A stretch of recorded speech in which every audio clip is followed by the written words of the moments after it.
کیا قبروں پر پھول ڈالنا یا چادر چڑھانا یہ جائز ہے؟ کیونکہ بعض لوگ تو کچھ پڑھنا آئے نہ آئے وہ یہ چادر چڑھانے کو ہی حاضری مکمل طور پر سمجھ رہے ہوتے ہیں. تو پہلے تو اس کا حکم ارشاد فرما دیں کہ کیا اس کی جواز کی صورت ہے؟ اس میں بھی قدر تفصیل اگر آپ مجھے اجازت دیں تو دو طرح کی بات کرنا چاہوں گا. اول تو جو قبر پر چادر ہے یہ ہر شخص کی قبر پر نہیں چڑھائی جائے گی. اچھا، یہ لازم یاد کر لیں. عوام پر بھی لازم ہے اس بات کا خیال رکھیں کہ ہر شخص کی قبر کے اوپر چادر نہیں آئے گی. چادر صرف ایسی قبر پر آئے گی جس کے بارے میں مسلم ہو کہ یہ واقعی اللہ تبارک و تعالی جل وعلا کا ولی ہے.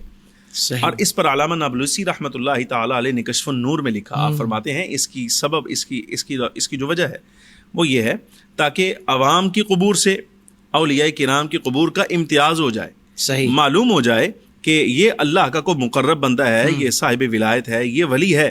اس لیے امتیاز کرنے کے لیے اس کی قبر کے اوپر اگر چادر ڈالی جائے تو یہ جائز ہے. تو وہ بھی پھر ایک چادر کافی ہے میرا خیال. ایک کافی ہے, اور وہ ہونی چاہیے جس کے اوپر کلمات قرآن عزیز نہ لکھے ہوں. اللہ اکبر. سادہ ہونی چاہیے. اچھا.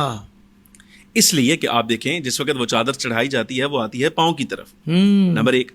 ایسے ہی جو دیکھیں اس کے اوپر جو ذرات ہیں, وہ جو تلہ اس کے اوپر لگا ہوتا ہے, وہ چمک وہ گرتی ہے جس وقت آپ اتارتے ہیں پہنتے ہیں. اب اس کو نسبت تو ہے نا قرآن عزیز کی آیات کے ساتھ. دیکھیں ائمہ کرام فرماتے ہیں جس وقت آپ نے مسجد کی دیوار پر آیات قرآنیہ منقش کی اور ضرورت آ گئی اس دیوار کو منہدم کرنے کی, تو آپ خیال رکھیں اب یہ جو منقش آیات ہیں یہ اگر زمین پر ایسے ہی عامیانہ انداز میں گریں گی تو یہ بے حرمتی ہے. بالکل ٹھیک. اس کا خیال رکھنا ہے آپ نے, اس کی عزت کا خیال کر کے پھر اس کو اتارنا ہے. اچھا, یہی نسبت آپ یہاں دیکھیں جس انداز میں بھی لکھی گئی ہے تو آیات قرآنیہ لہٰذا لازم ہے, یہ نہیں کہوں گا کہ بہتر ہے, میں کہوں گا لازم ہے کہ کسی صاحب ولایت کی قبر پر بھی جس وقت آپ چادر پیش کریں تو ایسی چادر پیش کریں جس کے اوپر آیات اور کوئی کلمات خیر احادیث مبارکہ منقش نہ ہو. بالکل سادہ ہونی چاہیے اور ایک کافی ہے. ایک کافی ہے. ایک میں پیغام آپ کو پیش کرنا چاہوں گا آپ کے توسط سے پوری دنیا کو. دیکھیں آپ یہ چادریں جتنی چاہے لے جائیں, صاحب مزار کی قبر پہ آپ ڈھیر لگا دیں. میں یہ آپ کو کہہ رہا ہوں کہ ایک چادر اس لیے کافی ہے تاکہ ان کی قبر مبارک کا امتیاز ہو جائے عام آدمی کی قبر سے. بالکل ٹھیک ہے. وہ ہمارا کام پورا ہو گیا. اب اس کے بعد جو اضافی چادر آپ پیش کرنا چاہتے ہیں, میں کہوں گا اس کی تعلیمات یعنی صاحب مزار کی تعلیمات میں سے بھی یہ ہوگا, اگر آپ ان سے پوچھ لیں تو وہ یہ کہیں گے کہ ہماری قبر پر یہ دوسری اضافی چادر ڈالنے کے بجائے بہتر ہے کہ اس کا کوئی لباس لے کر جو مستحق ہے اس لباس کو اس مستحق کو دے دو. سبحان اللہ. مثال کے طور پہ آپ دیکھیں کہ صاحب مزار پر آپ گئے ہیں جس مزار شریف پر, وہاں دیکھیں کہ کوئی مستحق بندہ ایسا جس کا لباس پھٹا ہوا ہے, پرانا ہے, یا اس کے پاس کوئی اسباب نہیں ہے, کوئی پیسے نہیں ہے, کچھ نہیں, کمال کا آپ اس کے حوالے سے اس کو پیش کریں. واہ. اور یہ نیت کریں کہ اللہ تبارک و تعالی جل وعلا اس کا ثواب بھی صاحب مزار کو عطا فرمائے. یقین جانیے اللہ تبارک و تعالی جل وعلا بھی راضی ہے, جس کے مزار پر آپ گئے ہیں وہ بھی راضی, بجائے اس کے کہ چادر آپ پیش کرتے رہیں 1 2 4 6. وہ صاحب مزار رحمۃ اللہ تعالی علیہ کو اس کی ضرورت ہے ہی نہیں. اللہ تبارک و تعالی جل وعلا اس کی عزت کا خود محافظ. ایک بات تو یہ ہو گئی. دوسرا رہ گیا پھول ڈالنے کے حوالے سے گزارش.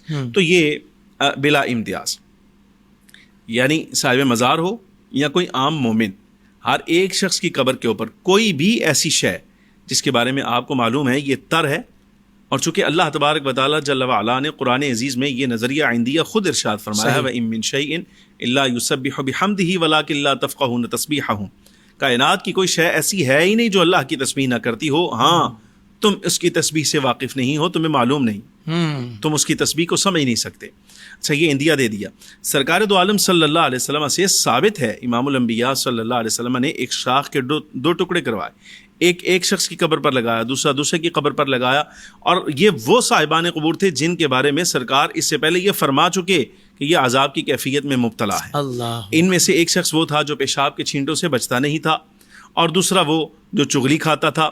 نبی پاک صلی اللہ علیہ وبارک وسلم نے خود, یعنی آپ یہ اندازہ فرمائیے, پہلے ان کے مبتلا عذاب ہونے کا اندیا بھی ارشاد فرمایا, پھر اس کے بعد یہ دونوں چیزیں لگا کر ساتھ ارشاد فرمایا جب تک یہ شاخیں تر رہیں گی اللہ تبارک و تعالی جل وعلا ان کے عذاب میں تخفیف فرما دے گا. تو اب اگر مثال کے طور پہ کسی کو شاخ ملتی ہے وہ لگائے, اگر پھول ملتے ہیں تو پھول بھی ڈال دیے جائیں, لیکن ڈالیں اس نیت سے کہ اللہ تبارک و تعالی جل وعلا ان کی تسبیح کی برکت سے صاحب قبر کو جو ہے وہ عافیت عطا فرمائے.